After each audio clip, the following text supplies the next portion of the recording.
Hello, everybody. Welcome. It's Tuesday, so that means it's time for Torn Tuesdays. I'm Justin, and this is my host, Cliff.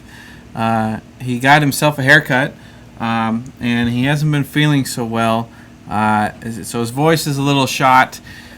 So you might hear the occasional grunt and but that's Cliff for you. So we have... Excuse me, what's Cliff for you? Uh-oh. What's a Cliff for you? Cliff is very, very busy with his San Pellegrino. Oh, dear. This stuff is so good, and it's very tart and tangy. Have you ever had one of these? Oh, hello, everybody. What's going on? What else do we have here? Yes. Learned Tomes of Learning. The bookish tome of learning. And what else do we have here? A very incredible and useful reference, another bookish tome of learning. Yes, this is going to be very useful today. Indeed. Well, welcome. We have so many wonderful people in the chat room. If you're watching, Indeed we do. If you're watching live with us, this is Torn Tuesdays. We're live at 5 every Tuesday from Meltdown Comics in Hollywood. We're streaming live on YouTube's Meltdown Comics channel, and we're in the attic of world famous Meltdown Comics. Is that why Frankenstein was an amazing limit? There's so much amazing, cool stuff here. Is that why my visage all of a sudden looked so different? Yes. People are wondering I have these special shoes on that I'm wearing today. It must be what it is. Oh my God! Look at Frankie. Yeah, looks great. And you know who else is in the chat room? Flying Calasuri.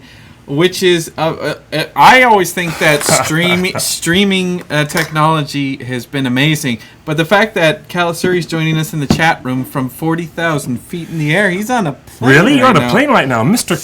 Calasuri. He's literally flying on an eagle. He's the co-owner of the Wandering has his own eagle. That's really cool. Riding on the back of Guahir, the Wind Lord. Hello from Portugal. Oh wow! Are you kidding me? Look at. We've got Who people else do from we have? all over the world here. Xana Seb and Alitair and Hobbit Lass and Northerner and Dwina. And hello. Dwina waves to Cliff, but not me. So Dwina, I love it when you wave, but we'll take it as a group hug type thing. It's a group wave. Okay, Thank whatever. you for that. I see where your loyalties lie. I get it. I understand. I understand. So now look at this. Look at this. The sound of refreshment. Listen closely, ladies and gentlemen.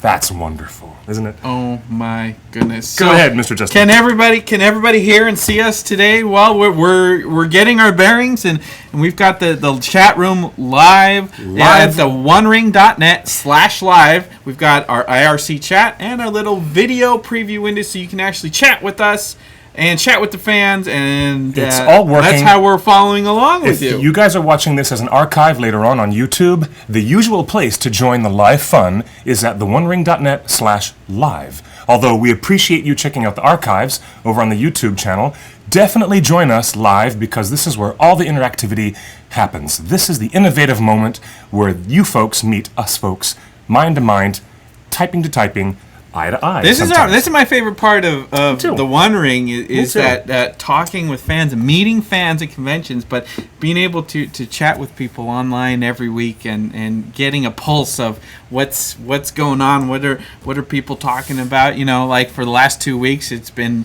Bofurs and hams and things like that, and so this week we're going to talk a little bit about some of the backstory of some of the dwarves in The Hobbit. We talked about this last week, that we're going to do this series over the next couple weeks of giving you a little like context of who these dwarves are, why they're in the company, and a little bit about their family line, about what their genealogy means to them, why their heritage really means something to them, and these dwarves are all interconnected somehow as they come together in the group known as Thorin and Company. But I think Thorin we'll save for last.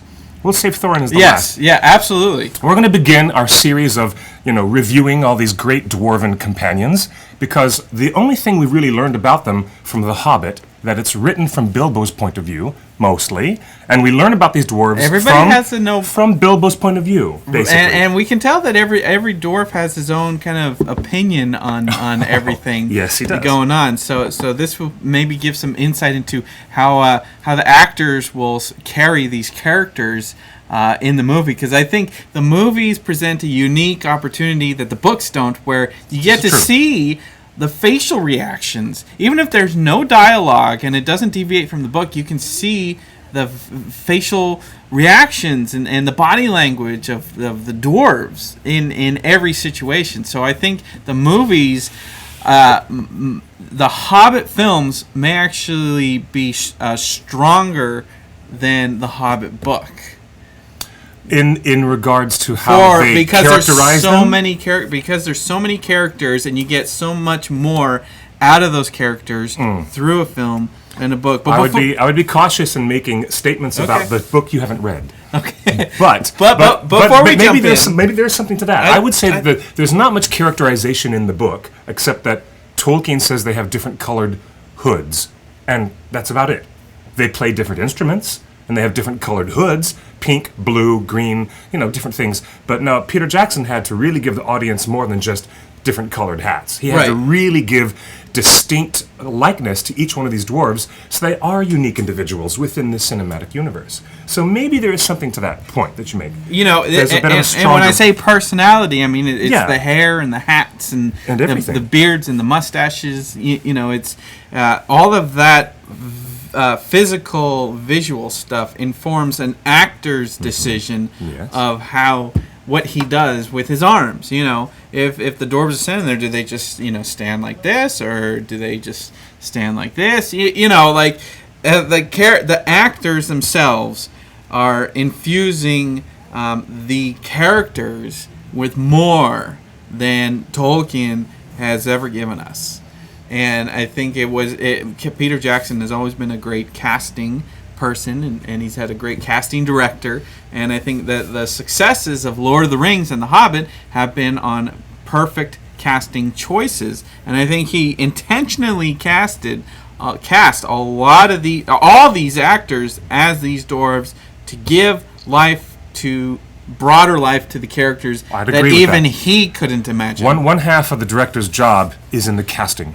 Seriously, even a highly technical director such as James Cameron will tell you that. If you cast the wrong people for the part, you've sunk your own ship before you've even set it afloat. Do you know what I mean? So we've got some new people in the chat room. I see a lot of people repeating, and yes, you're welcome, Tolkien girl, for everything and anything for our audience. We got Hobbit and Proud. Hello, do you Earl. know I see what Earl we're over there. supposed to do? I'm new here. But there's Bofur's wife, and there's Northrunner. Hello, Pete. Running Hobbit. Yes. Yeah. So basically, what Torn Tuesdays is our weekly video show. We do it live. We're watching you chat with us live, and we give you all the latest updates on what's going on in Hobbit films and Hobbit books and what's going and reality shows, which we'll have more on at the end of the show. And a lot of concurrent news and material of interest to sci-fi and fantasy genre audience in general. Once in a while we'll have a special guest, and once in a while we'll give deeper, expanded background on what the Hobbit is and what's going on with either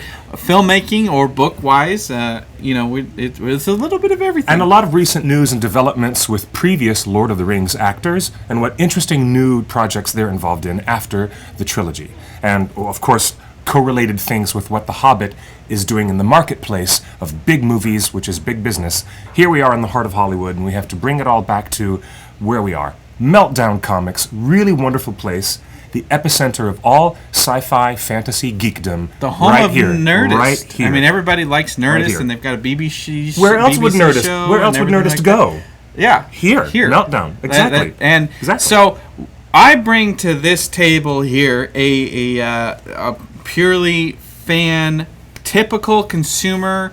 I've never read The Hobbit. I didn't read Lord of the Rings till after the movies came out. I came in layman's terms. And I'm coming into this completely like a normal person would. Mm-hmm. Like any Joe Schmo, any friend off the street, like, oh, I like Mr. Frodo. I might have a little more information and a little more appreciation than a lot of hipster people, but I appreciate that. Yeah, and I come to the table with a little bit more of an academic and maybe scholarly, but certainly a more genre-specific, real power nerd approach to Tolkienisms the ephemera of Tolkien, the publishing history of Tolkien, the languages, the philologist behind the fantasist. And I'm mostly interested in the power of storytelling. I come to it as the producer and the co-writer of Ringer's Lord of the Fans, which was a published author. I mean, this guy's written books. And so, thank you. Like he's the smart, and I'm the pop. We've got the Siskel and the Ebert. We've got the yin and the yang of sci-fi geek fantasy culture. But you know what? We can skip on a dime from a Star Wars conversation to a Game of Thrones conversation to what is J.J. Abrams doing. We all have these conversations here on this show. But it comes back to Tolkien. Right now, the filmmakers are still putting together the material for Episode 2 of the Hobbit trilogy, The Desolation of Smaug. Rumors continue to come to us that they're going to do reshoots in the next 2 months down in New Zealand. Next month? Next month. Yeah. See, they want to do it before the weather turns foul. Yes, exactly. Weather's going to turn wintry down New there. It's New Zealand. It's autumn right now. Southern Hemisphere, and, of course. And I think we saw a tweet from Ian McKellen last week saying that he was doing London, Canada, and New Zealand all in a month's time. Oh, that's which means more goodness with Gandalf. Here we go. Well, let's take a look. Did you see Balin's egregious panties has joined the chat. There's a fellow here named Balin's egregious panties. Oh my goodness I hope gracious. it's a girl. I don't hope Really? it's a guy. Wait, I didn't Not know. a fella. I didn't know A, that Balin even wore panties, and B, I didn't know that his panties were too much one way or the other. Yeah. Much less being egregious. Egregious panties? The only information we have on the trailer is that it's allegedly if Peter Jackson can meet a deadline, which I hear he's has been good at, that Man of Steel will have the Hobbit trailer. And I think one of the reasons is Man of Steel is having a worldwide release day and date. Same day. If you noticed, Iron Man 3, the new Iron Man, it's out in almost every country except America. I mean, it's already made $200 million around the world, and we haven't even seen it. I mean, the premiere's tonight at the El Capitan. What, Iron Man 3? Iron Man 3. Actually, no, they had the premiere about 3 days ago. Oh, yeah, three last days week. ago, yes. Yeah. I have to deal with Hollywood street closures because I live 2 blocks away from the theater. Another movie premiere. Oh, no, it's affects disgusting. my life. I can't get to the subway. I need to walk a couple of blocks down to get on my subway. I can't get to the station. Cliff. Oh, for heaven's sake. Listen to this. Listen to this. I'm gonna bring you down a peg or two. You Go ahead. Let me tell you something. We're going to begin with dwarves here, beginning with Dwalin and Balin. This is our first 2 characters that we're going to profile in the group of Thorin and company, because Dwalin arrives first.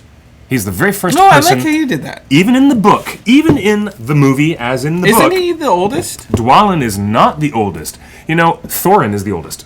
Besides Thorin. Thorin is definitely the oldest, and we're going to talk about the anachronistic way. Oh, no, Dwalin is the butch. Dwalin is the butch, yes. Graham McTavish.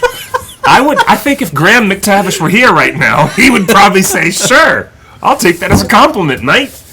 He's a big man. He's a big fellow. He's a tall fellow with a very big musculature, and that's one of the reasons why he got cast in the role, because he's so athletic. And he is the warhorse of the Dwarven company. Directed by Steven Spielberg. Yes, thank you very much. Hey, the play version of The Warhorse is coming to the Pantages Theater. I know. Very soon. I want to see that. Hollywood. I know. Anyways, it's only way we're all to very watch excited that about movie. this.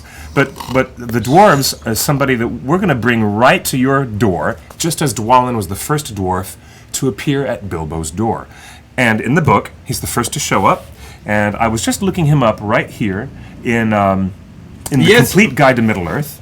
And it says right here, Tolkien Girl is right. The Man of Steel trailer used the Lord of the Rings music from Fellowship of the Ring. Yes, it did. Wouldn't that be a nice full circle? The first Man of Steel trailer last year used Fellowship of the Ring music, and then the Hobbit trailer is attached to Man of Steel when the movie came out. You really? That would be kind of. Do you nice, think is nice it cyclical that way? It'd be so synergistic. It melts my heart. I love synergy. This is the first time that Bilbo encounters Dwalin in the book, And as soon as Bilbo opens the door, it says right here, quote, "I'm so sorry to have kept you waiting," he was going to say, when he saw that it was not Gandalf at all. He was expecting Gandalf to show up. And instead... I can picture Bilbo, like, opening the door, like, what do you want, and then walking away. It was a dwarf with a blue beard tucked into a golden belt, and very bright eyes under his dark green hood. As soon as the door was opened, he pushed inside, just as if he had been expected. He hung his hooded cloak upon the nearest peg, and "Dwalin at your service," he said with a low bow. "Bilbo Baggins at yours," said the Hobbit, too surprised to ask any question for the moment. That dialogue in that moment, captured by Martin Freeman in the movie, is exactly what Bilbo says in the book, but Dwalin's appearance is a little bit different. He doesn't bow. Does he bow? Does Dwalin bow to Bilbo in the movie? I don't think so. He's just hungry. He stands there and he's really, really tall and a bit imposing, with his arms folded, and he says something about, "Are the others here yet?" And no, it's one of the other dwarves who says, "Are the others here yet?" Dwalin shows up and he starts eating Bilbo's dinner. He eats the fish head, eats the bones, grabs the cookies off the cookie jar off the shelf, and is eating everything in house and home. And you realize, oh, he's such a giant, big dwarf. He must eat like a machine. To keep that machinery going, he must eat and eat and eat and eat. He is the first to show up, but I've got some pictures that I sent you, and we're going to pull them up on the interwebs so that you can see. Our fellow friend, Graham McTavish, plays Dwalin in an unexpectedly gruff and imposing way. Very imposing physical dwarf. What was Graham McTavish in before? He did a great voiceover for the animated movie Dante's Inferno, which was based on the video game. And Graham McTavish plays the lead, Dante, who goes down into the 9 circles of hell trying to save his lovely Beatrice. Oh, the God of War clone. Yeah, exactly. Wait, but he hasn't been in anything else that I would have recognized? You guys can look that up in the chat room. You've watched the Baggins sequence at the start of the film about 10 times now. We're not connected on this Safari, are we? You should be. Nope. It was working earlier. Really? Uh-oh. No connection. I was just about to show you some pictures of Dwalin, and I was going to show you some other photos of the actor who plays him, side by side with the makeup and the complete beard look that was created for his character. Yeah, really. But now we've lost connectivity, so I'll just keep talking. When you look up Dwalin, you don't see much information in the Complete Guide to Middle-earth. It says that he was born in the Third Age, 2772. He was a dwarf of Durin's line, second son of Fundin. That means Balin was his older brother. Balin was the firstborn. Dwalin was the second-born son of Fundin. And that's okay. If you don't get the connectivity, I have the email right here with the pictures. Okay. I don't know if we can show them on the phone, but we probably can. I'm trying. That's okay. He's trying. Technology, jiggery, So he was a second-born?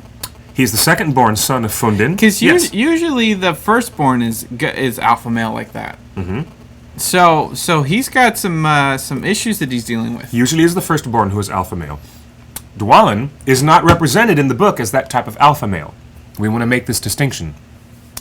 Peter Jackson and his design team at Weta put together this version of Dwalin, which is supported completely by Graham McTavish's... Dwalin does bow in the film, yes. Yes, he does bow in the film. Thank you, Miri. So was right. So was he? If this was the first dwarf that we see in the movie, was he completely different than what you imagined in your mind's eye all these years? No, this is not the same dwarf that I imagined. The dwarf that I imagined in my mind's blue beard, golden belt. Do a Google. Like a gnome? You will see some weird like a garden gnome? Like a Smurf? There's some photos of a dude who looks like a regular white guy with all beard and dwarf makeup, but he's got a blue beard. And it's on Google. You can Google Dwalin and look under the image search. You'll see this dude has a blue-colored beard. The rest of his hair is colored normal.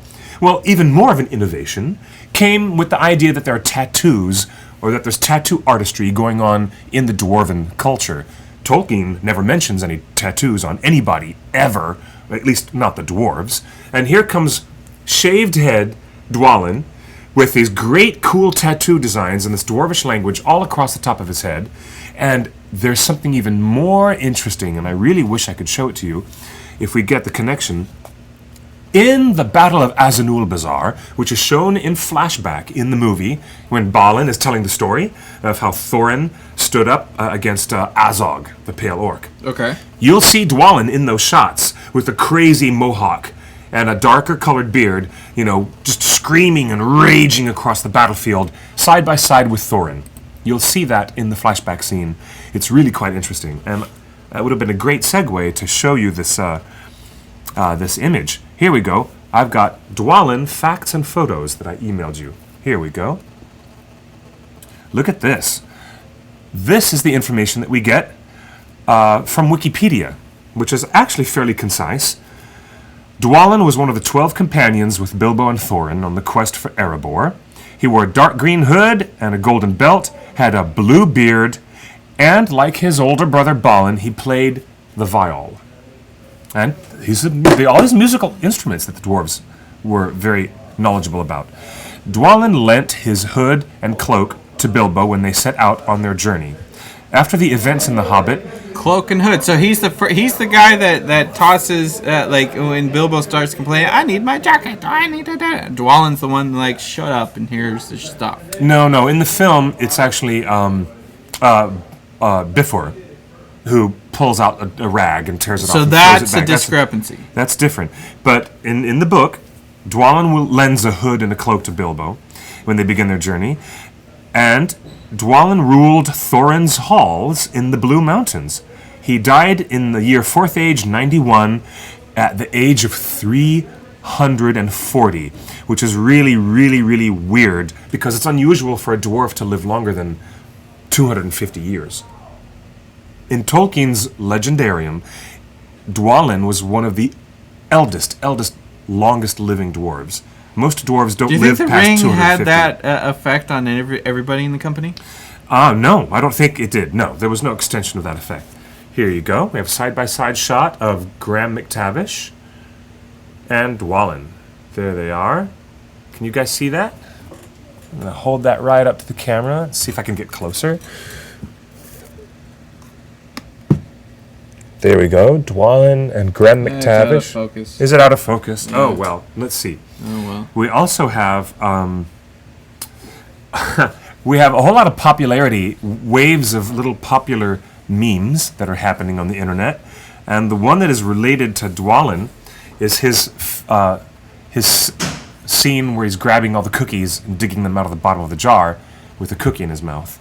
And so that has created the Dwalin and his cookie jar meme with a lot of fan art and fan websites and jokes about Dwalin always grabbing the cookie jar. You know what I noticed is that this is every dwarf is getting a food acknowledgement. A food association? A food association. That is funny. In the movies, they're getting food associations. In the book, they were colored hoods. That were the only associations that made them really different. And it's only for the hardcore fans because, like most people, I didn't even notice that Bofur takes the ham and Dwalin takes the cookies. Like, I didn't even notice that. So these are fans, like, watching this over and over again, be like, oh, Bofur takes the ham.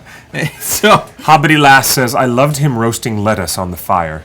Yeah, so that's funny. I see an opportunity, Dwalin getting sponsored by Bimbo Cookies or Hostess or Mother's Dairy or whatever. I've got a question about Bifur. Do you think he got that axe in his head at Azanulbizar? That's one thing that we're not talking about him. Not yet. We're not talking about him yet. Calm and steal Dwalin's cookies. See, this whole internet meme is like. So Dwalin is all about cookies. It's Dwalin's cookies. It's all over the internet. And I love this. Keep calm and eat Dwalin's cookies. You know what we need to do? We need to go to Comic-Con this year and have cookies. for if Dwalin cookies. If Graham McTavish is there, that'd be great. That would be so good. Ori and chips, Bofur and ham, Dwalin and cookies. We could do. We could have We could do a cookie dwarf, cookie monster. I don't need Cliff Notes for the dwarves, Muriel. I have my own Cliff Notes for the dwarves. He is Cliff. I am a living Cliff's Notes for the dwarves. Yeah. But here's something very interesting that I want to mention to you. The whole race of dwarves was created in the beginning of time before the elves. Before the elves. This is one of the biggest, mind-blowing things you will learn in the Silmarillion. In the great history of this world, Middle-earth, before it was even settled as Middle-earth, in the whole land of Arda, the whole planet is named The wizards Arda. exist. The ancient powers of Valinor were there first. They're the angelic beings, Okay. who are the Valar, the upper level, and the Maiar, who are the lower level. Which, that would be those are the wizards. the wizards became human forms of Maiar spirits. Yes. Yes, true. But they were all waiting for the creation of the firstborn of Iluvatar. The firstborn were going to be the elves. And it was supposed to be the elves. And yet they waited and they waited and they dwelt in Valinor. And the Valar waited for eons, and there was still no sign of the elves or the firstborn being there yet. And then Ole got impatient, and he went into his underground, deep, cavernous workshop, and he forged life out of the stones, and he made the dwarves first. Because he was impatient, and the dwarves were made to be hardy, hardworking, and they were also made to endure the power of Melkor. That's what his idea was. Melkor, the original Dark Lord. Get it that Sauron was only one of the Maiar. Melkor, or Morgoth was his other name, he was a great higher up the hierarchy. Where have I heard Morgoth? He was the great, great Dark Lord of the Silmarillion. But he's mentioned, isn't Morgoth discussed by in the movies by the Elrond? Somebody says it was a Balrog of Morgoth. Oh, yeah. Legolas says this dialogue. Okay. When he speaks in the extended edition of Fellowship of the Ring, tells Cate Blanchett what happened. He fell by a Balrog of Morgoth. Now, Morgoth was the great Valar spirit who was the dark and evil one at the beginning of time, even before the First Age. But now back to the dwarves. Olli was found out, and Iluvatar came down, the great, great one, and he's like, what have you done? Why have you made these dwarves first? My elves are supposed to be the firstborn. You better put them back to sleep. And so he did. Ole put all the dwarves back to sleep into the stone, under the mountains, until eons later when the elves came first. And then the dwarves were reawakened, and they were back on the earth again. It's a very interesting mythology. They've got some... They've always been given short shrift. Yeah, no, they've always been superseded by the elves and displaced by the elves. In a great way, the mythology is built around the core of that idea. And I don't know if it's part of dwarves' like spiritual teachings or part of their mythology within their world, but I imagine it psychologically feeds them going back in time that far. It's ancestral memory, really. Now, here's the other thing. The dwarves were stocky, strong, resistant to fire, and they were hardier than any other race. Okay, they were short. They only grew to about 4.5 feet tall, maybe 5 feet tall. And you know that hobbits were 3.5 feet. Right. Right? But here's the most interesting thing. Dwarves could not be dominated by evil. That is why there are no dwarven Nazgul. The men of this planet, not the elves, not the dwarves, but the men could be corrupted by evil, and that's why the 9 rings had that effect on them. Dwarves, who were given 7 rings, by the Dark Lord, they could not be corrupted by their evil. It was a very interesting twist. Sauron didn't quite expect that. But all this stuff is fascinating to me, and it feeds more of the culture that Peter Jackson and his filmmaking team are trying to build in why the elves and the dwarves behave this way. So you've learned some interesting things today, haven't you?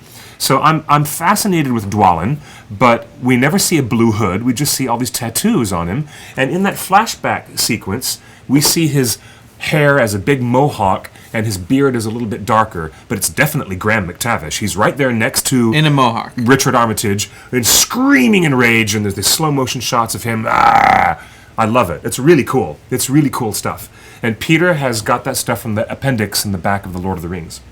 So, we have questions. Wait, so Dwalin is in the flashback? Dwalin is in the flashback, yeah. As I said a few moments ago. Azog.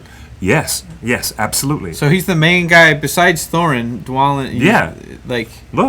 There are people who are like, can we take a moment and talk about Dwalin's awesome mohawk?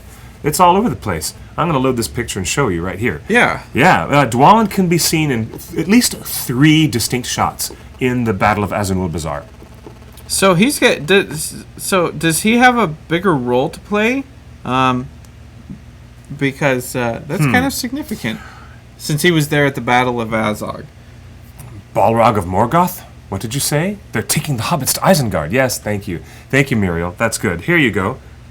That's him. Wow, he does have a mohawk. That's Dwalin, right there next to Thorin. Really? Yeah, that's him. Huh. Now, I wish we could show you guys, but as soon as we get the internet reconnected, we will show you. We'll pull it right up. You guys need to see this. So, somebody asked in the chat room about 7 or 8 minutes ago, do you think that Bofur will ever talk in any of the 3 films? I hope so. I don't know. Stephen Hunter seems to indicate that there may be some dialogue in a later film, but maybe it will be saved as a big joke at the end of the 3rd film. I don't know. Who knows? But what's very interesting, there's that Bluebeard. There's the guy in the wacky picture who's trying to do a version of Dwalin. Huh. But that's the way the professor describes him in the book. Can y'all see that?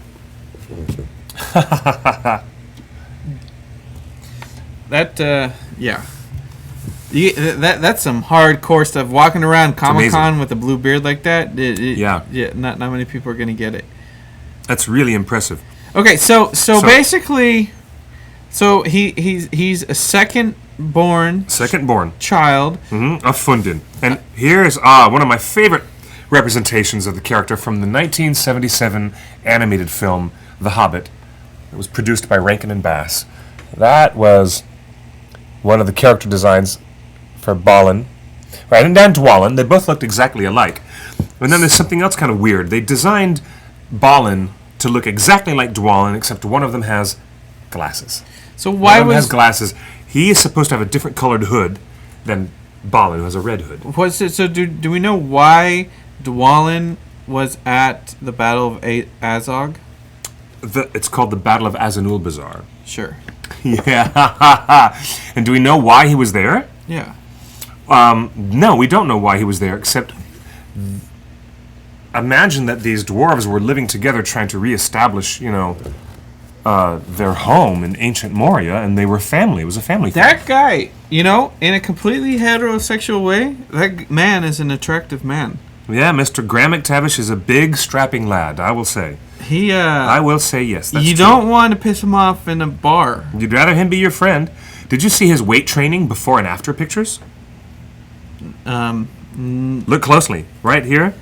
Oh, there's some fan art that's really, really good that shows these 2 characters together. But there's dude's got there's a picture of Dwalin before and after. There you go. Take a look at that. This is when he took on his fitness training, and I heard from the other cast members of The Hobbit that they were an audience captivated by Graham's stories of protein, fitness training, more protein. There he did. He did. Feeling Dwalin, or is it Bombor? Oh dear. Constant stories of his fitness training regimen and his very aggressive nutrition approach. But that's ironic because all he does is eat cookies in the. And he's a dwarf, and you're buried under mountains of dwarven makeup and beards and hair. But it is a great design. The tattoos and the bald. The fact that none of the other dwarves are bald. Just him. I think it's really cool. I want a Hobbit game where you design your character and you can choose from tattoos and bald and hair and beard. Because you can do that in most in fantasy RPGs, like WoW, of course, and of course you can do that in Soul Calibur for fighting games. It'd be cool to design to create all the dwarves in Soul Calibur. That would be kind of cool. Ooh! I bet you no one's done that. I bet you no one has done the whole company. There's also some fan art called Slash shipping. There's some Slash art, and you know what Slash is in the world of fan fiction. It's when they try to build a somewhat absurd homoerotic relationship between 2 characters, and they call it. It began with Star Trek. Trust me, it began with Kirk/Spock, or it would be Kirk/Uhura or Kirk/Scotty, any of the other members of the crew. And the new way to say it is ship. You ship 2 characters. You ship them together. You put them in a relationship. Yeah, they're packed and shipped together. They're in a ship. They're in a relationship. Yeah, I'm making another joke. Yes, okay. They're in a relationship. So there's even it took me a while to figure out shipping. This fan art of Dwalin and Thorin really blew me away. I don't want to look at that. That's really blew me away. It's a bit much. Okay. So I know it's a bit much. But why was Dwalin at the Battle of Azanulbizar? I can't believe it. And nobody else was there. Thorin's. Who else was it? Who else was there? At the Battle of Azanulbizar? Yeah. Well, gosh. Let me see here. Since I've got so many historical notes and things right in front of me, it says here that Dwalin, it doesn't say anything in Wikipedia about Dwalin taking part in the Battle of Azanulbizar, but it probably does in this book. Or are we sure that Peter Jackson didn't take license? We're not sure. In that... We're not sure. It may be in the appendix at the back of the book. What is the... Okay, you know what? This has been bugging me. What is the significance of him showing up first to Bilbo's? That's a good question. What is the significance of Dwalin showing up first? Yeah. There has to be, like... Tolkien doesn't leave anything to chance, and Peter Jackson definitely doesn't. So... What is the significance of Dwalin showing up first? I don't know if there is any significance. It's just... it's more likely that Gandalf had a plan, and most of these things we see in the book are really Gandalf executing his plans and pulling strings behind the scenes. And there's a way that Gandalf, I believe, had the dwarves arrive at Bilbo's place with different timing. And he may have just arbitrarily chosen Dwalin to be the first one. I don't know. Okay. But I'm quite curious.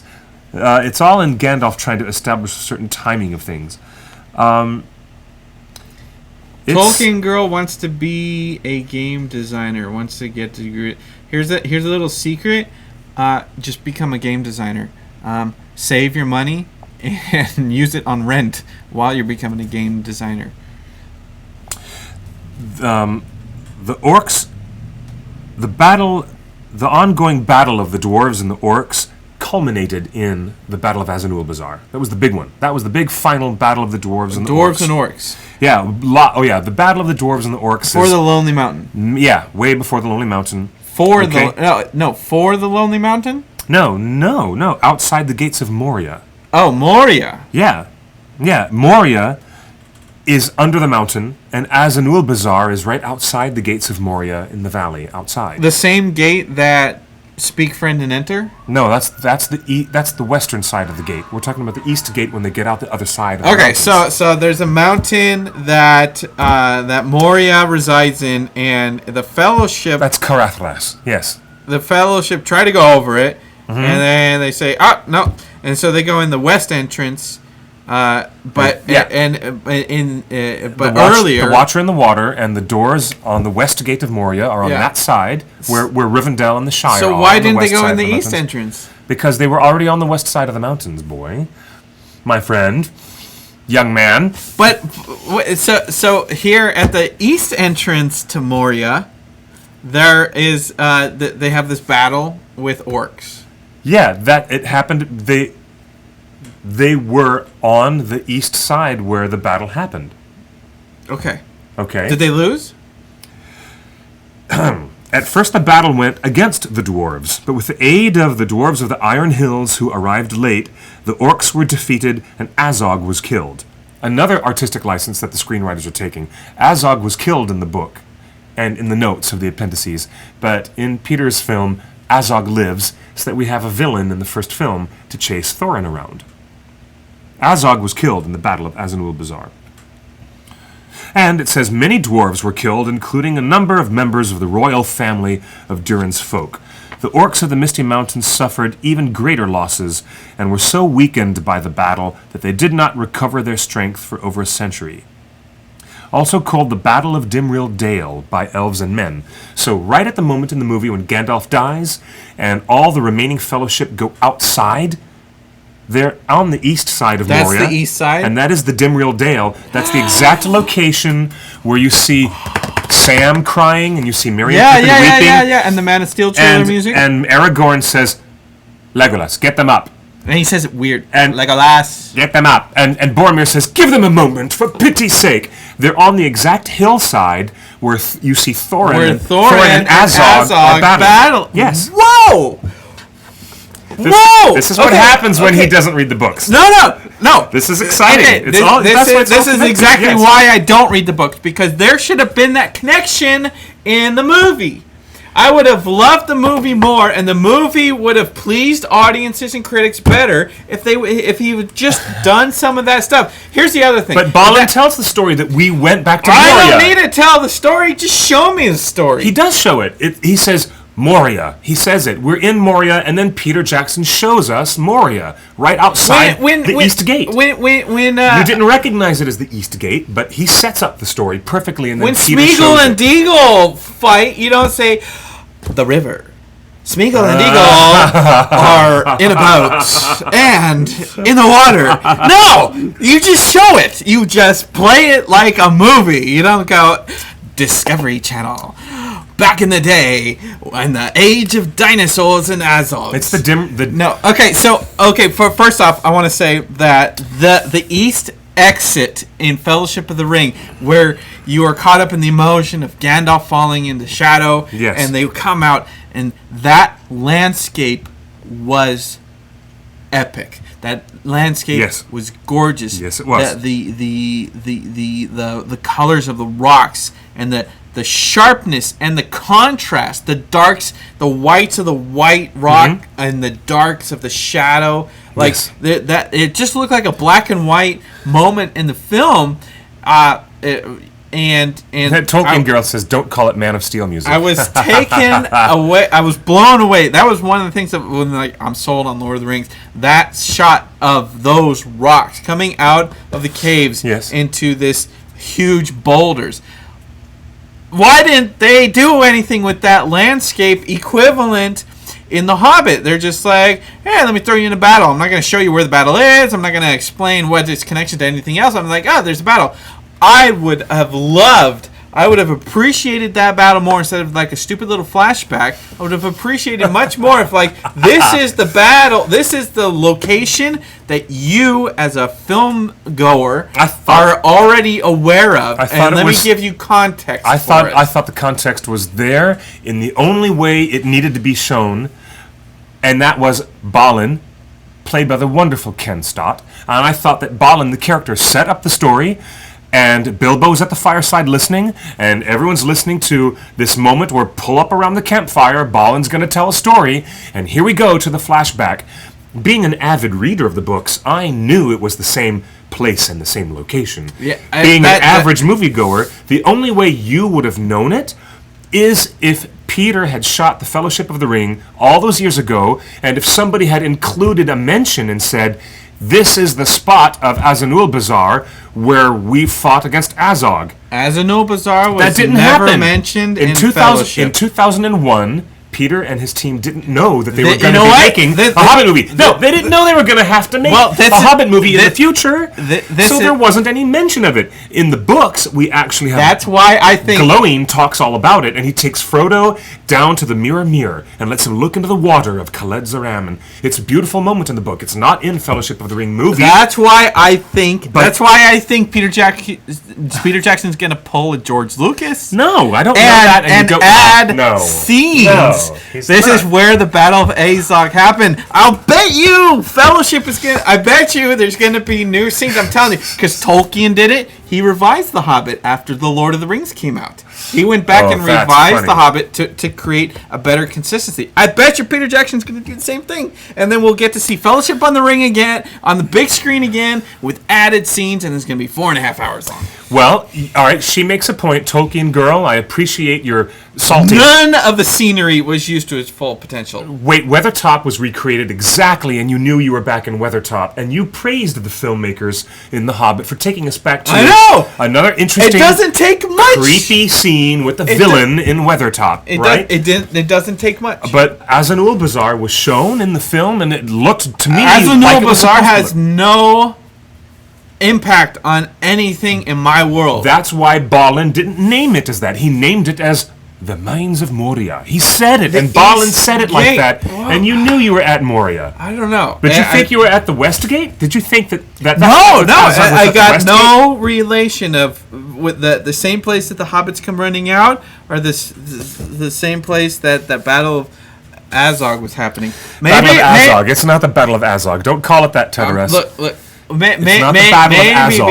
Maybe because in Fellowship of the Ring we're told we have to leave these parts before nightfall, otherwise the orcs will come out. Yes. And in The Hobbit, the orcs are out, and it's not nightfall. In The Hobbit, they do a color palette change very, very quickly from sunset to dusk, and it happens a little too fast. It happens a little bit too fast. It shouldn't be at sunset at all. It should be after night. Dark. It should be at night because, that's the way it is in the book. But they wanted to have these beautiful sunset shots where Bilbo says his speech to Thorin and says, look, I know you doubted me. I know you always have. That meaningful monologue. They didn't want to have that meaningful monologue in the dark. They wanted to have. I'll bet you this battle of I'll bet you that Azanulbizar. I'll bet you Azog did not live in the first. If The Hobbit was two movies instead of three. I bet you the original intent was Azog not living. I bet you Peter Jackson originally intended to follow the book, and Azog dies there. But because he had to make a third movie, because they turned it into a trilogy, if you noticed, all of the scenes with Azog are completely 100% CG. And we know that they were added in the final month. They were added production. in the final month. The very last, and they were a rush job. They've admitted that it was a rush job. We know. You can tell. And all of the scenes of Azog and anything that has to do with Azog is 100% computer generated. There were no new shots, and I'll bet you by golly that originally Azog was supposed to die, but then when they decided, how am I going to make a villain in the first movie? I'll bet you it was just Look, the orcs can endure daylight, but barely. They hate it. The orcs hate daylight. Okay. It's not like they're going to turn to stone like stone trolls do. Okay. Just don't worry about that. But orcs had been rebred and genetically changed by Saruman to be Uruk-hai, and they were resistant to sunlight all day long. Right. That was later on in the Lord of the Rings trilogy when that happened. But these orcs of the Misty Mountains, they were occupying Moria, and the dwarves wanted their kingdom back, and so they took care of business at the battle. Okay. And that's what the Battle of Dwarves and Orcs was all about.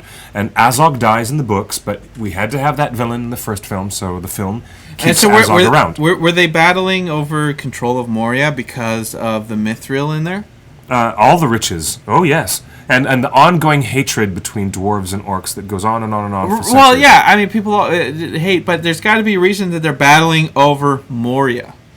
Hobbity Lass says, I didn't make the connection either. I knew it was Moria, but not the same place as Fellowship of the Ring. Thank you. It would have had a deeper impact on me if they had made it crystal clear, just like it was crystal clear that was Weathertop. Well, they didn't even need to do anything Weathertop, just like, that's familiar. Murtaugh says, that's not true, Justin. So, do the orcs want mithril? No, they're not interested in riches. Like, what were the orcs fighting for? That's what I want to. What was Azog fighting for? Well, orcs want to kill everyone. Period. They've been bred with hatred in their hearts by the dark powers of Morgoth. Okay. To have nothing but animosity and violence and destruction in the wake of everything they do. They don't create. They never created any original artwork. They are clever and crafty when they need to build something, but they don't create art. They don't create anything. They destroy everything. Okay. And they were made and bred as slaves of the will of the greater evil that drives them to do what they do. Okay. And so, trying to explain the motivation of evil goblins and orcs here on today's Torn Tuesday. Welcome to Tolkienisms 101 with Clifford Broadway and Justin Sewell. Uh-oh. Whoa, hello. Did we lose it? Freeze, they froze. Bam. Oh, are we offline? What happened there? Now we're going to move on to Balin. Oi. Miriel means jewel woman.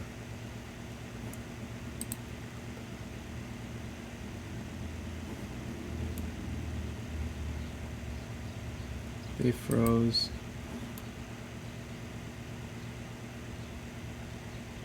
Come on. What happened? Bummer. We were on a roll, too. Yes, we were. God, it was fucking great. So It's really fun. Very good, very good. Keep it up. Keep it up.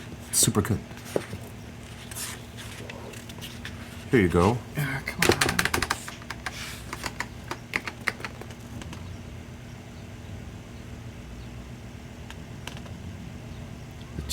The chat's still going.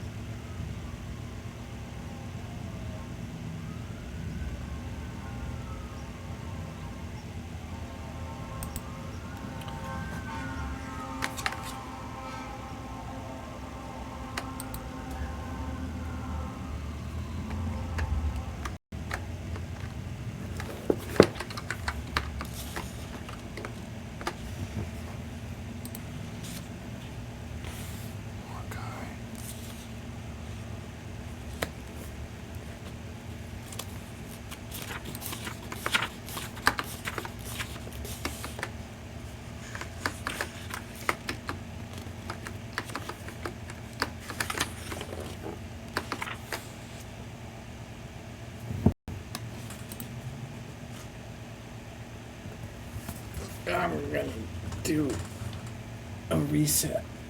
Oh, wait, there it goes. There it goes. Choice quit.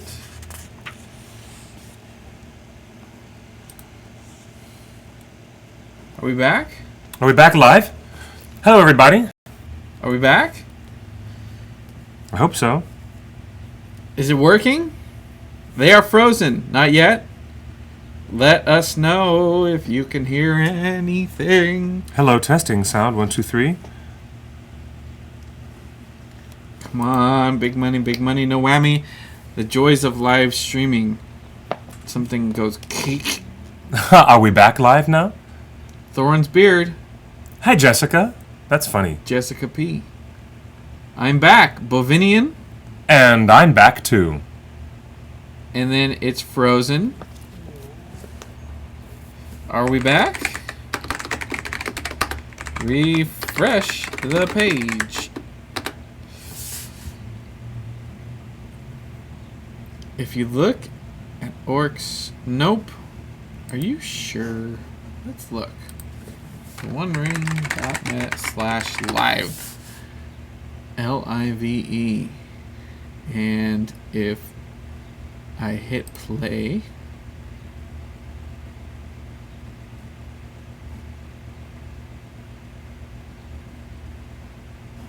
uh-oh. Okay, quick history. Are we back? Yes. And the ongoing hatred between dwarves and orcs goes on and on and on. Well, yeah, I mean, people hate, but there's got to be a reason that they're battling over Gloria. Mithril. Are you back? Back now?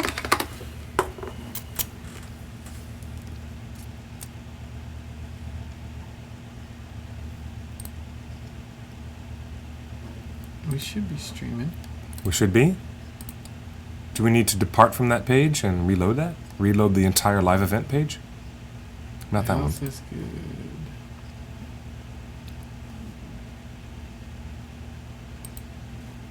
Refresh video. I hope we're back live. Is everyone watching us and seeing us now? The health is good. It says we're streaming and we are live. However,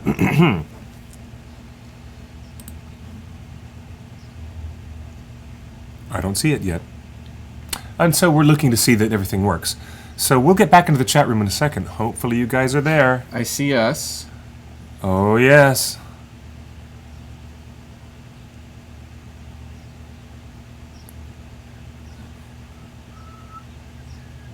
How many Hobbit Lass says, I didn't make the connection either. I knew it was Moria, but not the same place as Fellowship of the Ring. Thank you. It would have had a deeper.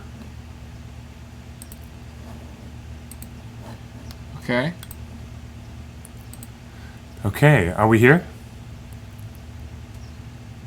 When I refresh, it goes back to 49:05. Runs a few seconds and stops. Should we type?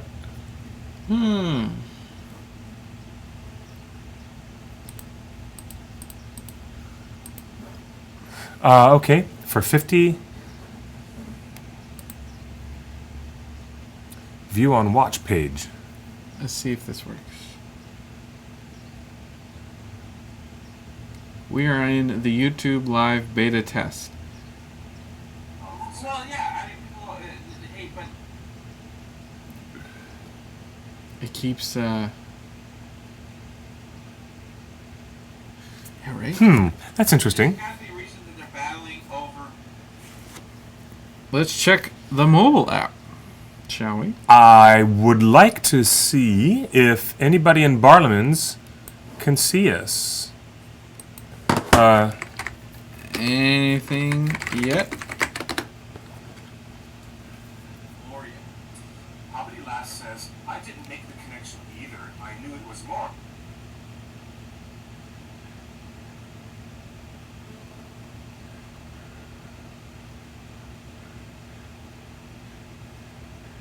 Yeah, but not the same place as Fellowship of the Ring. Thank you. It would have had a deeper impact on me. Huh. Alright. Okay, good. Okay, what do we have? Nope. Nope. Nothing, not working. Oh dear. Oh, it was getting so good too. And I was just about to spring this whole big, wonderful surprise on you about what brings it all together and answer your question about why they were there. Why anybody was there. If I stop streaming, it ends the video. Really? But they're not getting it. The broadcast... Okay. Yeah.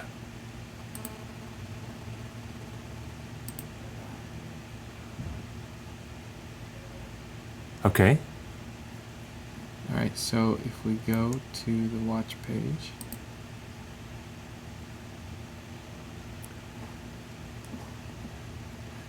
We get a 15-second advertisement.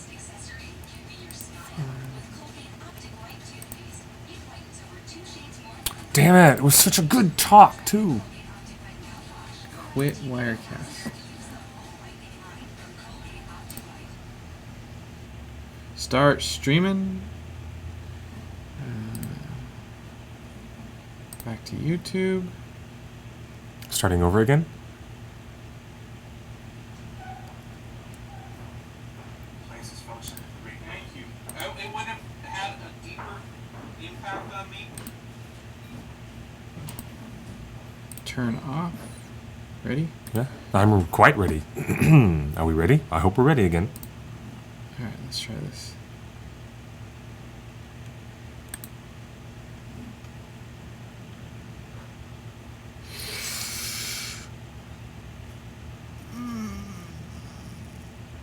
Come on. Oh. Oh, yay. A toothpaste commercial. I love toothpaste commercials. I love Colgate. Colgate's my choice.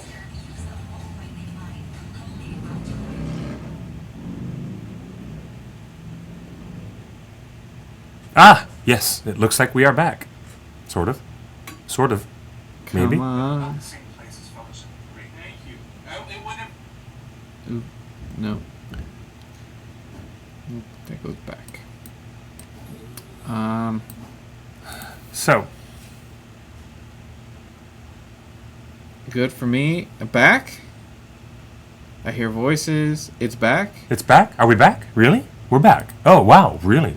Because we're not seeing it.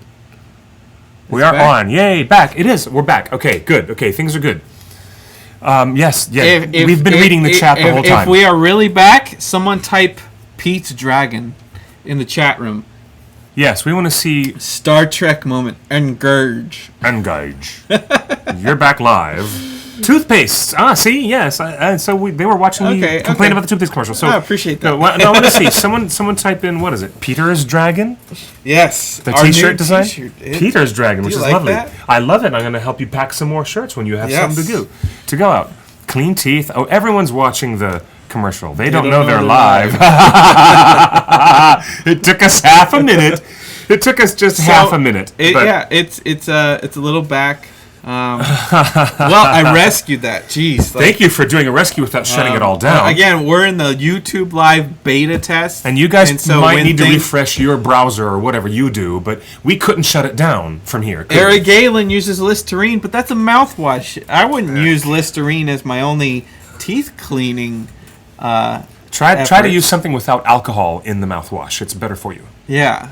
Oh, look, everyone's saying Peace Dragon, Peace Dragon. Yay, okay, we're definitely back. Okay, so we were back at the fact that... conversation, you were asking me why were the orcs there? Why were the dwarves even there? Why were they battling at the gates of Moria? In the greatest and most magnificent of all dwarven kingdoms, even though that is contrary to Bilbo's statement in the opening narration of the film, but the biggest and greatest of all dwarven kingdoms was Moria. And they called it Khazad-dûm. So it's kind of redundant when Gandalf says, to the bridge of Khazad-dûm, because everybody knows, it's the bridge of Moria. But anyways, the dwarves built it. They lived there for centuries and centuries and centuries. They discovered mithril. They mined it, and it was valuable. They had very friendly, unusually friendly relations with the elves of Rivendell and the elves of Eregion, which is the whole region to the west of the mountains. And then they delved too greedily and too deep. You know what they awakened down there, Christopher. So they must have awakened that after Azog. No. Whoa! The Moria disaster of waking up that sleeping Balrog, which had been there for eons and had been unknown and forgotten by everybody. That Balrog woke up. It killed not one, but two succeeding kings of Moria. Killed so many dwarves, they had to abandon it. They had to completely abandon it, and they fled. Then, in the Third Age of about 2480, Sauron started keeping orcs there in Moria, okay? And then we have Azog. And then it says here... Wait, Sauron isn't back yet. These orcs murdered Thorin's grandfather, Thror, in the year 2790, and this led to the War of the Dwarves and Orcs. Okay. Thorin, son of Thrain, son of Thror.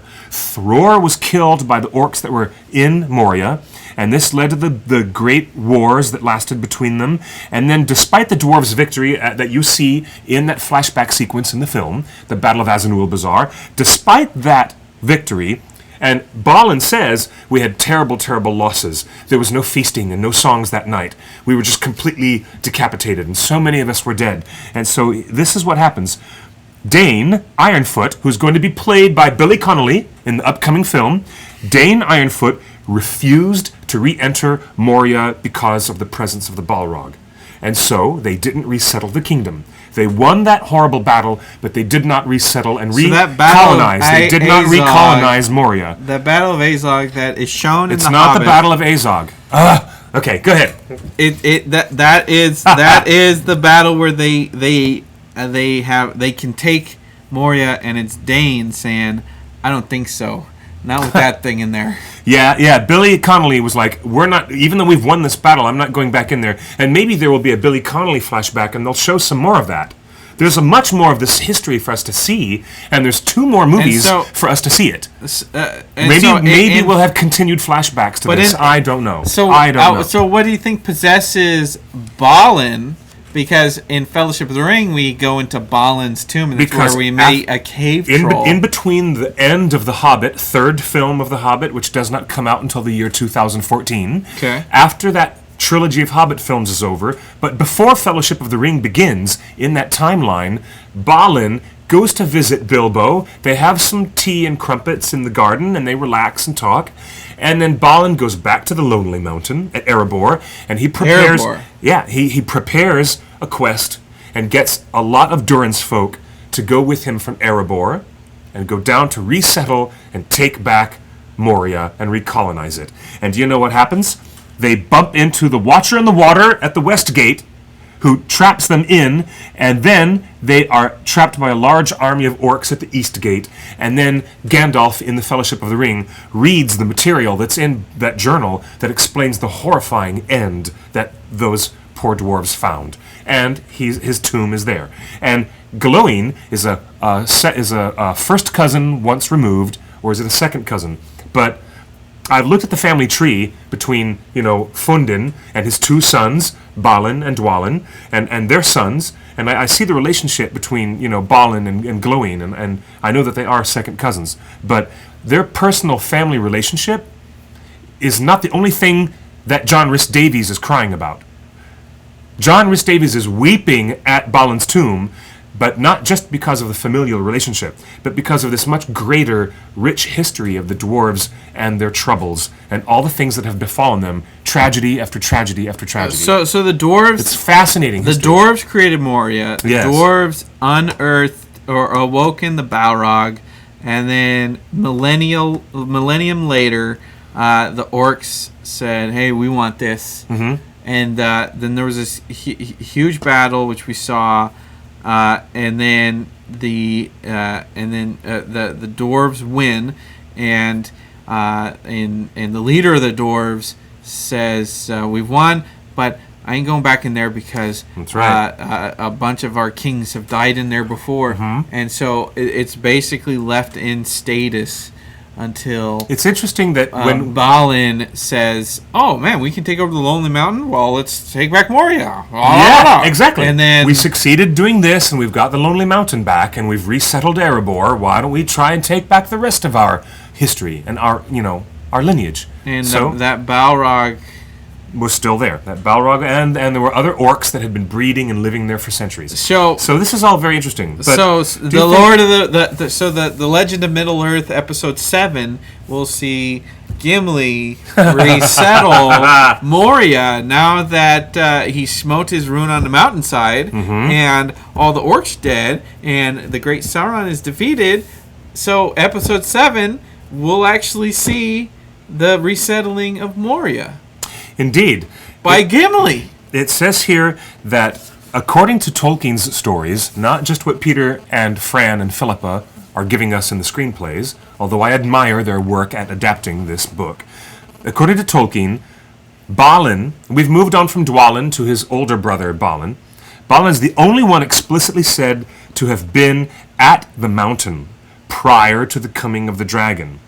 Curiously, The Hobbit states that Balin was companions with Thorin on the day that the dragon came, and in the book, Thorin Oakenshield was not at the front gate when the dragon attacked. That was all a change that the filmmakers made, okay? Thorin was out on an expedition, and he was about 35 or 40 miles away, but he could still see. Okay. You could still see the dragon burning the mountain and killing people from that far away. But according to Appendix A in The Return of the King, Balin was only 7 years old at the time, and Thorin was 24 years old when Smaug attacked.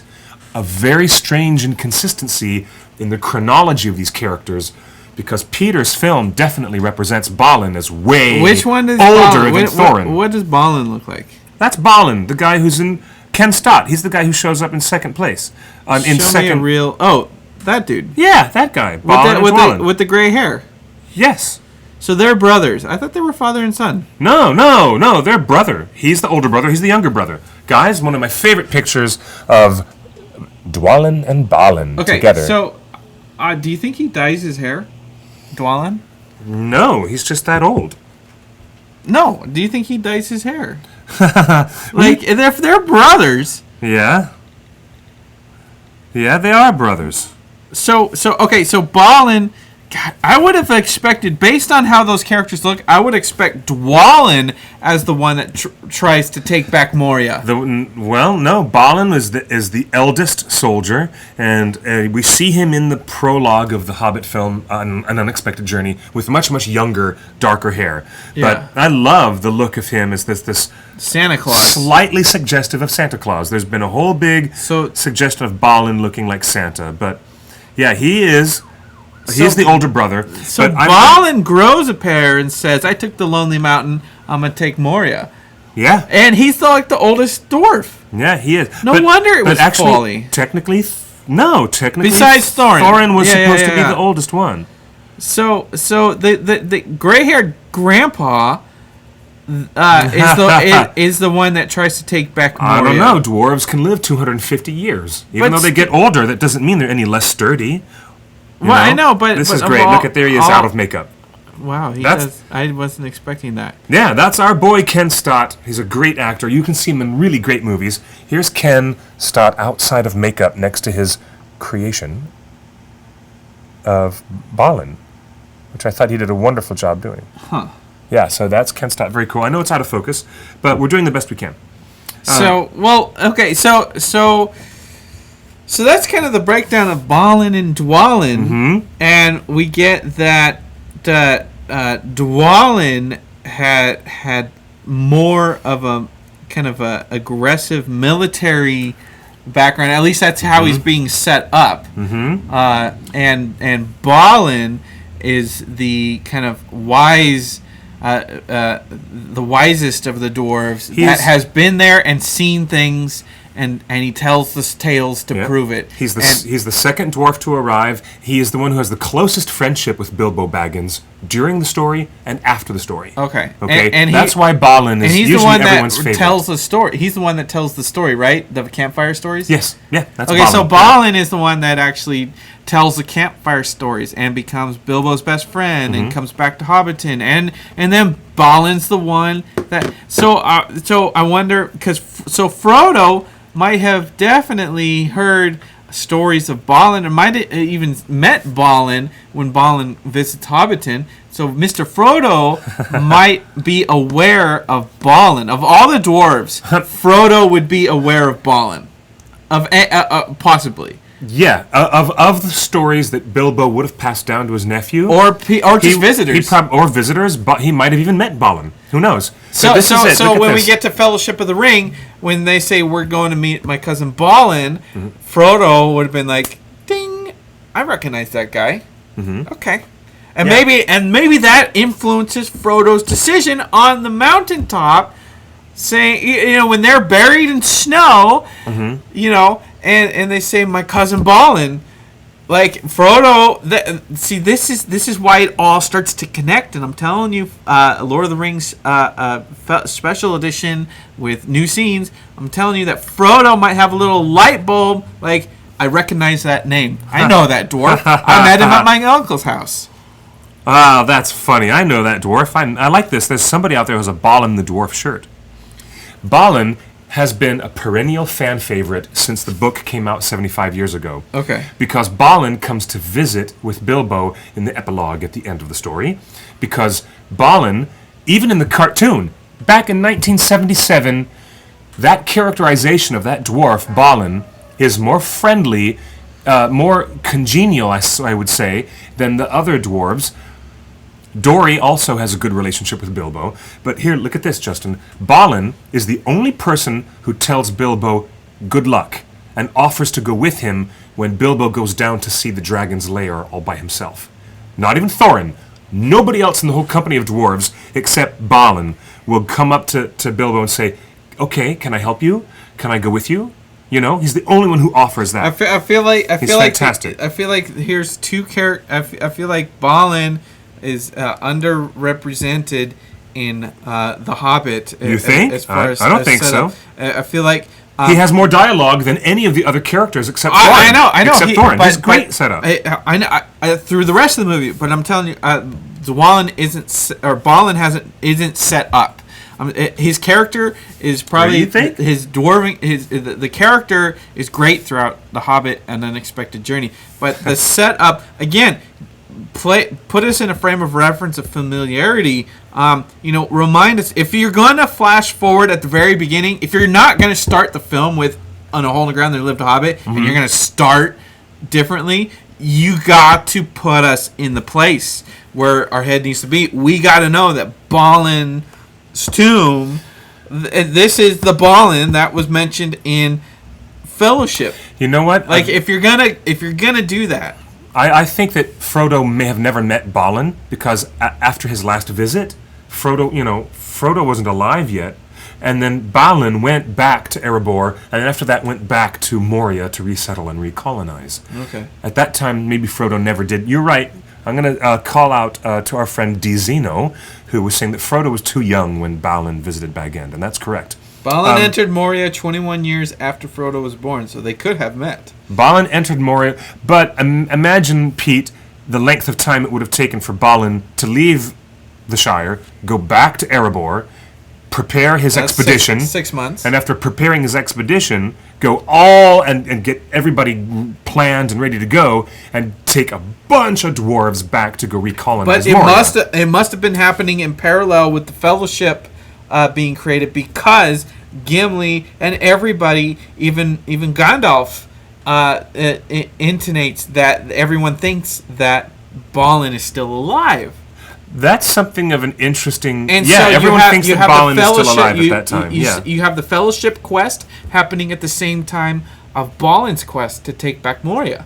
So it must have happened before, early enough, because when you look at the dead bodies of the dwarves they step on... But it's a Balrog.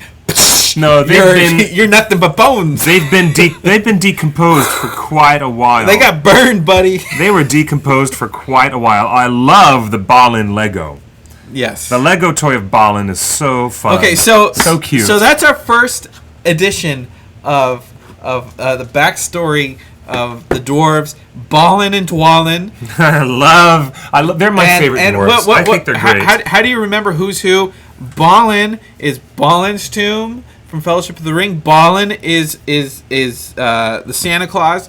Balin is the guy that tells all the stories and reminds everybody about the history. But because he's the keeper of history. He's the guy with the gray beard. And in the book, Tolkien describes him as always being their lookout. He had the sharpest eyes. He was the Legolas who had the sharpest vision, and he was always on the lookout. He was the first person who spotted the trolls' campfire in the distance. He was the first person to see a variety of things that happened throughout the story, but I'm not going to spoil too much for you.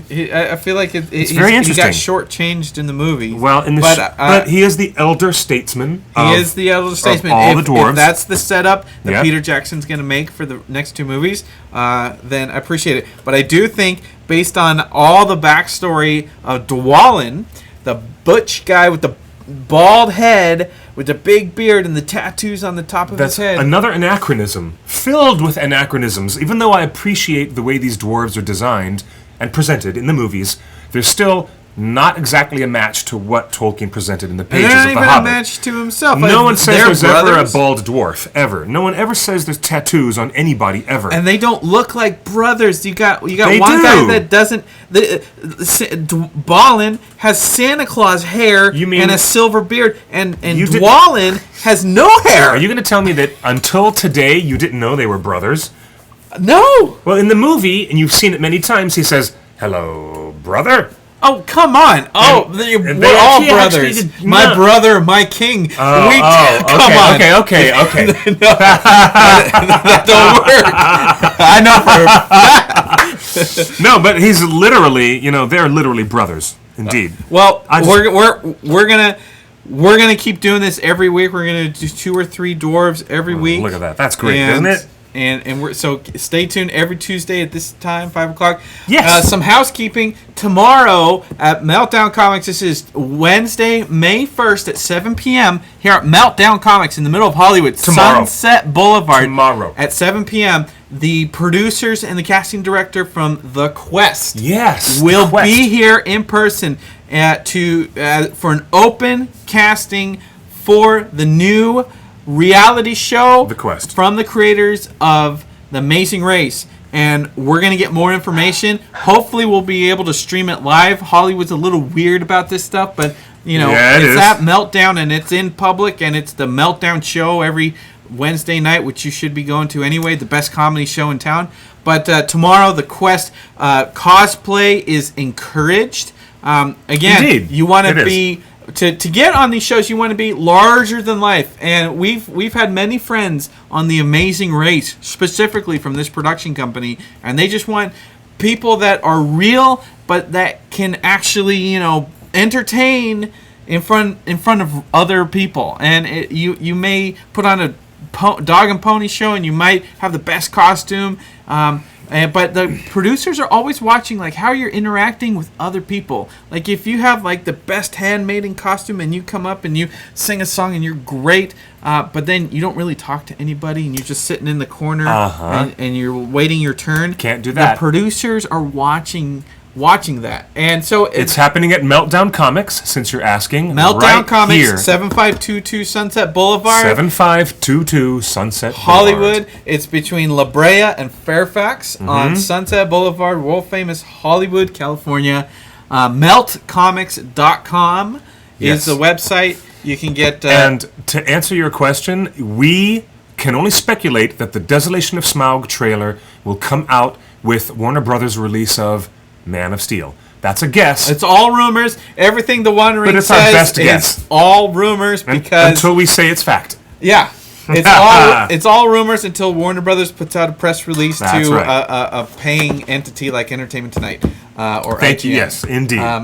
In the meantime, we're just going to tell you what we know since we were on set and we've been in New Zealand a few times. We know a few things. We know a few people that work at Warner Brothers. We wouldn't lie. We wouldn't lie. As soon as we know, we'll tell you what we know. So, but the important thing, keep going out for King of the Nerds. That's an amazing show. But tomorrow, The Quest. This is going to be huge. Gordon Pattison was the marketing executive responsible for Lord of the Rings. For all internet marketing and for all internet building. New Line Cinema. He was an executive with New Line Cinema and Warner Brothers. This is his show, his baby, in conjunction with The Amazing Race. Can you imagine what it would be like to do an Amazing Race that was only in New Zealand? That sounds superb. Holy sounds smokes. This is what we're talking about. Like, the more info we're going to find, we're going to let you know. But get here tomorrow at 7 p.m. Meet the casting director. Come as pairs. If you watch The Amazing Race, everybody's always paired up.